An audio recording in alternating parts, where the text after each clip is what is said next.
The whole time I made it was just amazing, interacting with the community and like helping out the community and getting immersed in the culture. It was a totally, completely different experience. And Machu Picchu was beautiful.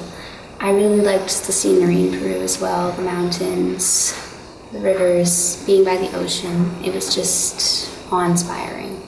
I think spending time in Mato and just being up like in these beautiful mountains and you're meeting all these new people and like the families you're with are so nice, and then all the girls just came with, like so much fun and everyone's friends. I learned how to be more independent from my family and be able to adapt to things that don't always turn out the way I think they're going to. I walked my little 8-year-old host sister to school, and there were a few of the kids that we had played soccer with yesterday, and they were all saying hi to us, and like they recognized us, and it made them super happy to see us again. I learned more about myself, that I can do more things at home, even if I'm not in a country that needs it as much. And then we also got to go to kindergarten, which was so much fun because they were so adorable. They were so happy to have us. And I learned some Spanish. I learned that the moon is in the sky. I really like meeting the host families and learning their culture, how they lived, what they did with their spare time. It really sort of put into perspective the different cultures that you can experience when you're traveling.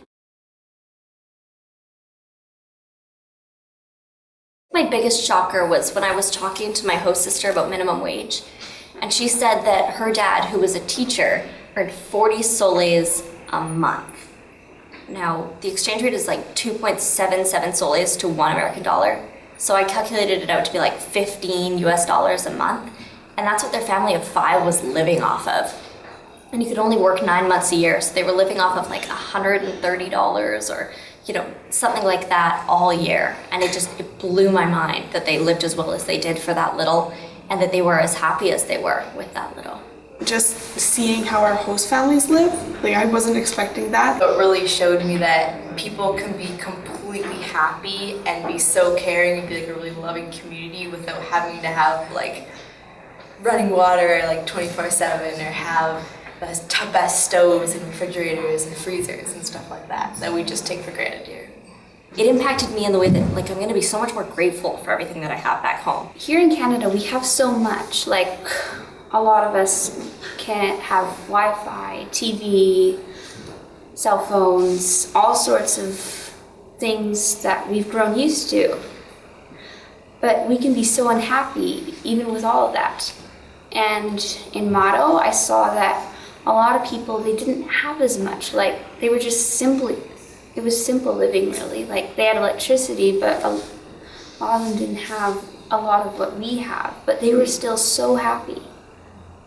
And even when we were helping them and like building the ecological stove and such, it was amazing to see how happy they were. I was surprised when I got there and like I was able to communicate with them without actually speaking that much Spanish. Like our host family was super nice, and they were super, like they understood that we didn't know Spanish, so she knew like 2 words in English, but we managed. I think it made me a stronger person. I think that now I've become more of a global citizen, and that I can go out and help anybody. I'm not scared to step in and help somebody when they're on the street and they're struggling, or if there's anything I can do for a charity or go on another trip like this, I feel more comfortable doing that now that I've had this experience.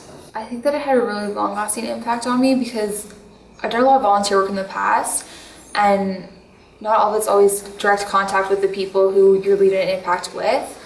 So when you actually get to see the people that you're helping and you get to see the final result, it sort of just proves to you that what you're doing is worthwhile, and also that it's making a greater impact for other people. It was like a family, and like even though they didn't have a whole lot, it didn't really matter. They didn't, they were just a very close community, and they're very welcoming of us. They would wash their hair, but their idea of washing their hair is just putting water on their head, which is very different from what we do here, in which we shower every single day and wash our body completely and make sure there are no germs whatsoever. So I'll definitely appreciate the standard of living here and think of ways that we can help improve it throughout the world. Any new experience you get changes you, because like now I know what it's like to be at high altitudes, and I know what it's like to be in a place where you don't speak the language. or to like be thrown in with like 19 other people who you've never met before and then get along great with them.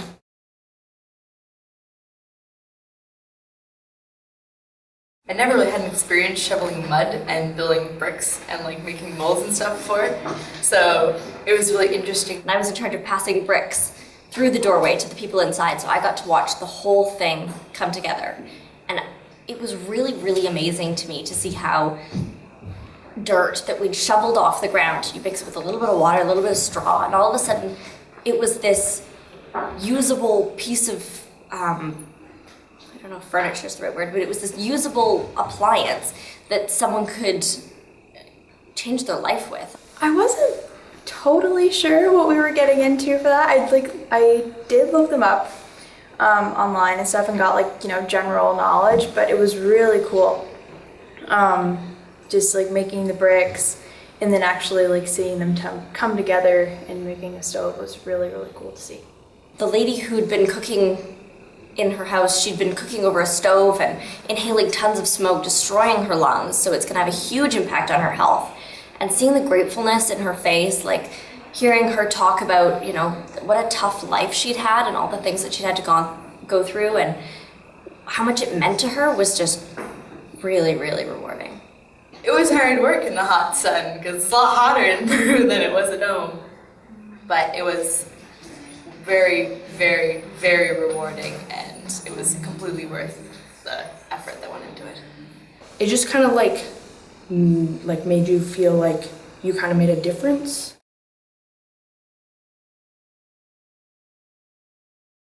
It was a lot easier than I expected. When I was leaving Windsor, which is where I'm from, I was so scared that none of the girls were gonna like me, and we weren't gonna get along. But we ended up. The first day we were kind of quiet, but then by like the second or third day we were talking, and you could go up to anyone and talk to them and feel totally comfortable. And now we feel like we've known each other our whole lives. Oh yeah, like, you know, we were a little quiet the first couple of days, but I don't know, now we feel like we've known each other forever. Like, you know, it's a great group. So much, because I mean, it's not every day I meet girls from the Maritimes. Being from BC, I mean, we've got a big country in between us, so even making, like, I made one of my best friends is now from New Brunswick. Girl Guides is also super great because they have programs such as like Guiding Mosaic, and so a lot of us have been talking about going to that, which is in Alberta in 2016. It's really cool meeting people from all over the country and just getting to know different ways of living in each province. So I'm definitely planning to text and email all of them, and I also got my host family's address, so I'm gonna be writing my host family a lot.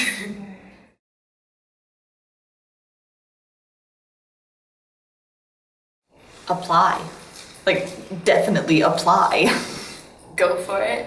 Like, I know it's pretty scary, like, trust me, I was so scared. Had no idea. Like, I was like, I cannot do this. I can't go to South America all by myself. But you do it, and I do not regret it for a second. It was like one of the best things I've ever done in my entire life. When else are you gonna have an opportunity to do a trip like this? If you're going to a Spanish-speaking country, seriously learn some Spanish. Go in with an open mind. Go in expecting not that everything's going to go perfectly, but go in expecting that like you'll be well looked after and that you're going to make a bunch of friends. It's going to be easy and like it's going to be great, because that's exactly what happens. If you have any doubts or you're nervous or feel like you may not be ready, this trip will teach you that you are capable of way more than you ever might have thought you were. It changes your life. It's so cool. It gives you such a bigger perspective on the world.